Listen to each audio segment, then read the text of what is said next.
pengadaan DP Muscap. Muscap ya. Itu gimana Bu? Menanggapi hal itu bagaimana Bu? Jadi Muscap Pradi Palembang ini seyogyanya dilaksanakan tanggal 10 Juli dengan cara daring ya. Nah, bagaimana diputuskan di rapat pada waktu itu. Tetapi setelah berkoordinasi dengan DPN, karena kan DPN hadir juga nanti, setelah berkoordinasi dengan pihak DPN Pradi yang waktu itu menemui ketua harian Bapak Ditra Letono, kemudian Sekjen dan salah satu wakil ketua, diskusi dan berkoordinasi diputuskan supaya Muscap secara langsung atau offline. Oleh karena untuk secara offline ini menyangkut hal-hal teknis yang banyak kita persiapkan, yang perlu kita persiapkan, harus berkoordinasi dengan pihak terkait menyangkut perizinan ya tempat dan penyampaian undangan kepada para anggota juga harus memenuhi syarat dalam anggaran dasar rumah tangga. Ininya 14 hari harus surat pemberitahuan sudah disampaikan untuk Muscap. Oleh karena itu, Muscap Pradi dimundurkan selambat-lambatnya bulan September 2021. Oke, untuk masa jabatan Ibu sendiri selaku ketua? Masa jabatan kami berakhir 17 Juli. Dan kami mendapat informasi dari DPN, SK kepengurusan diperpanjang. Oke. Diperpanjang. Hingga kapan Bu? Mencalonkan diri nggak? Kalau saya sendiri sudah berkomitmen dari awal pada waktu mencalonkan diri di periode 2016-2021, saya akan cuma 1 periode untuk memimpin Pradi selama 5 tahun, dan untuk periode ke depan ini memang tidak akan mencalonkan diri, ya, dan tidak bersedia juga dicalonkan. Oke. Kita memberikan kesempatan kepada yang lebih muda dari kita kan, karena banyak kita sudah memberikan regenerasi kepada adik-adik semua.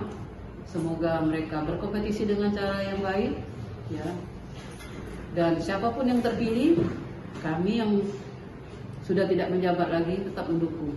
Untuk harapan pada bakal calon ketua Pradi sendiri Bu, mungkin bisa disampaikan. Harapan kita ya, saya mengharapkan kepada para bakal calon, berkompetisilah dengan cara yang baik, dengan cara yang santun, karena jabatan itu adalah amanah. Dan bila sudah digariskan Allah, tidak ada yang bisa menghalangi dan tidak akan tertukar. Jadi yakinlah ya, sekuat apapun kita berusaha, kalau kita belum nasib kita memimpin Pradi, ya tidak akan jadi. Oke. Tapi kalau yang saya tahu ya, itu diperpanjang 4 bulan.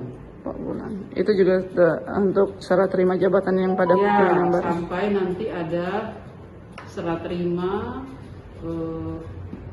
dari kita kan ke pengurus yang baru. Untuk pemilihan ketua Pradi sendiri yang baru bagaimana Bu untuk saat ini? Untuk pemilihan ketua Pradi baru sampai saat ini sudah ada bakal calon ya, bakal calon yang sudah menyatakan diri, mencalonkan diri ada 4 orang, yaitu Pak Azwar Agus, Pak Darmadi Jupri, Pak Antoni Toha, dan Rizkon Fani. Keempat-empatnya ini orang-orang Pradi yang punya potensi untuk memimpin Pradi, tinggal siapa di antara mereka yang terpilih. Kalau takdir mengatakan si A yang jadi, itu yang jadi. Oke. Untuk Ibu sendiri, Walaupun duduk manis, kalau Allah berkehendak nggak ada yang nggak mungkin. Itu ya. Hal penting yang mungkin bisa dimiliki oleh seorang pemimpin Pradi Bu, apa Bu mungkin bisa disampaikan Bu? Yang pasti ya begini, menjadi ketua Pradi kita ini yang pasti harus punya jiwa mengabdi ya. Kita tidak ada gaji, tidak ada mobil dinas yang disediakan ya. Jadi benar-benar kalau ingin menjadi ketua Pradi, mengabdi, yang punya jiwa pengabdian itu yang sangat penting, dan rela berkorban. Rela berkorban itu yang sangat penting, yang ada dalam jiwa yang akan memimpin Pradi. Karena saya merasakan sendiri, kalau tidak berani berkorban bukan hanya itu ya, jiwa raga kita, materi kita korbankan untuk organisasi. Oke, terima kasih Bu.